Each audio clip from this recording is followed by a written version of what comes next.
Good morning students. प्यारे बच्चों, आज हम बेलन से संबंधित आगे का कार्य शुरू कर रहे हैं और इसमें हम एक नया टॉपिक खोखला बेलन, है ना। पहले जो हमने पढ़ा था वो सिर्फ बेलन था और बेलन का मतलब वो ठोस बेलन के बारे में बात थी। लेकिन आज जो हम बात कर रहे हैं वो खोखले बेलन के बारे में बात कर रहे हैं। तो सबसे पहले उसका मैं शेप दिखा देता हूँ आपको, तो थोड़ा सा आप समझ जाएंगे कि किस तरह का खोखला बेलन होता है। ठीक है, मान लीजिए ये बुक है, इसे मैंने एक बेलन का आकार दे दिया है और ये मैंने पहले भी बताया था आपको कि ये बेलन की ऊंचाई होती है या लंबाई होती है। ठीक है, अब देखिए यहाँ पर ये खोखला बेलन है, आपको दिख रहा होगा यहाँ से आर पार। जब खोखला बेलन होता है तो प्यारे बच्चों यहाँ पर दो बेलन होते हैं। ठीक है, कि कौन कौन से? एक तो ये बाहर वाला बेलन और एक ये अंदर वाला हिस्सा। ठीक है, तो जब खोखला बेलन होता है तो आकार इस तरह का होता है, जिसका आधार आप देख रहे होंगे वृत्त के आकार का है। लेकिन यहाँ पर दो वृत्त हैं, एक तो ये ऊपर वाला वृत्त और ये एक अंदर वाला वृत्त। समझ रहे हैं बात को? खोखले बेलन इसी आकार का होता है, इसी शेप का होता है, जिसमें आपको दिख रहा होगा कि इसका जो आधार है उसमें दो वृत्त बने हुए दिखाई दे रहे हैं, एक तो ये बाहर वाला और एक ये अंदर वाला। इसलिए खोखले बेलन में प्यारे बच्चों दो त्रिज्याएं काम करती है, एक तो बाहर वाले वृत्त की त्रिज्या और एक अंदर वाले वृत्त की त्रिज्या। ठीक है, इस आकार को, इस शेप को मैंने बना के इस तरह से दिखाया गया है कि ये दिखाई देगा आपको। ठीक है, इस तरह से आपको दिखाया गया है। तो ये वो बाहर वाला वृत्त है जो अभी आपको बताया जा रहा था और ये अंदर वाला वृत्त है। केंद्र दोनों का एक ही होगा, है ना। केंद्र दोनों का यहाँ पे बीच में कहीं केंद्र होगा, इनका केंद्र दोनों का ही एक होगा। ठीक है, अब केंद्र से बाहर वाला जो वृत्त है उसकी जो त्रिज्या है उसे हम R1 से प्रदर्शित कर देते हैं और केंद्र से जो अंदर वाला वृत्त, देखो बच्चों, बाहर वाला वृत्त ये है और अंदर वाला वृत्त ये है। ठीक है, ये वाला अंदर वाला वृत्त दिख रहा है आपको और ये बाहर वाला वृत्त। तो ये बाहर वाला वृत्त है और ये अंदर वाला वृत्त। तो केंद्र से, ये केंद्र है आपका जिसे हमने O नाम दे दिया है, केंद्र से यहां तक यानी बाहर वाले वृत्त की परिधि तक जो दूरी होती है वो R1 से प्रदर्शित करते हैं। त्रिज्या जो होती है बाहर वाले वृत्त की, जो त्रिज्या है वो R1 से प्रदर्शित करते हैं और अंदर जो वृत्त बना हुआ है उसकी त्रिज्या हम R2 से प्रदर्शित करते हैं। ठीक है, और इसका शेप इस तरह से होता है, इस तरह दिखाई देगा आपको कि जैसे दो बेलन है ना। इस तरह दिखाई दे रहा है जैसे यहाँ पर दो बेलन है। शेप मैंने आपको बुक का बना के दिखा दिया, एक बार और देख लीजिए। ये इसका आकार होता है, ये इसकी लंबाई या ऊंचाई।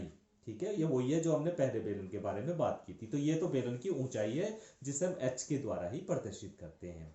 बस इसमें अंतर यही आता है कि इसके आधार जो है वो दो वृत्त का दिखाई देता है, यानी दो वृत्त यहाँ पर दिखाई देते हैं, एक तो ये बाहर वाला वृत्त और ये आंतरिक वृत्त। इसे हम बाहरी वृत्त भी बोल देते हैं और इसे आंतरिक वृत्त भी बोल देते हैं।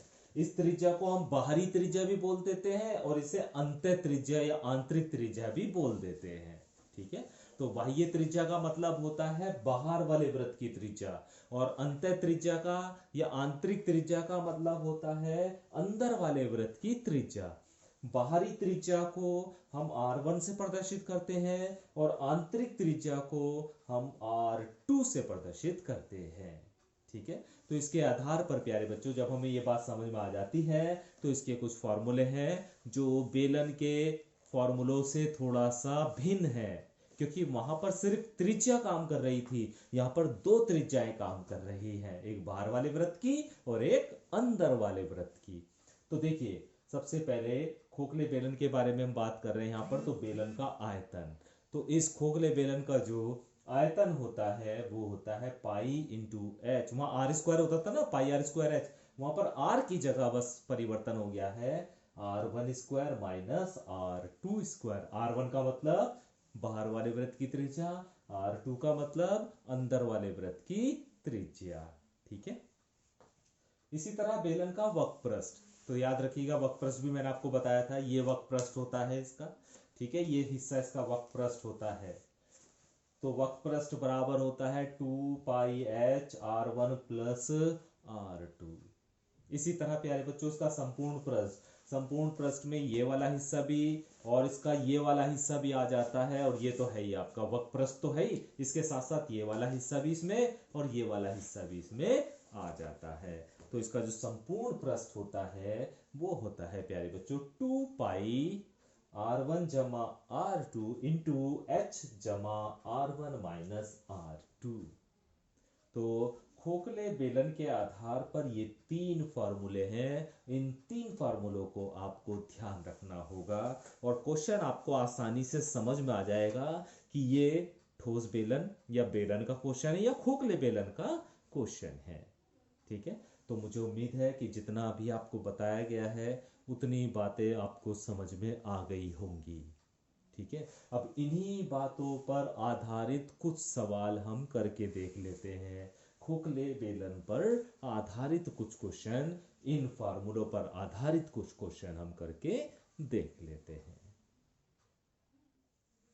क्वेश्चन नंबर 10वां देखिए प्यारे बच्चों, जो आपकी बुक में दिया गया है एक्सरसाइज 17.2 में क्वेश्चन नंबर 10वां इस तरह से बताया गया है आपको कि एक खोखला पाइप है। अब खोखला पाइप है तो प्यारे बच्चों उसका जो आकार होगा, उसका जो शेप होगा वो खोखले बेलन का ही शेप होगा।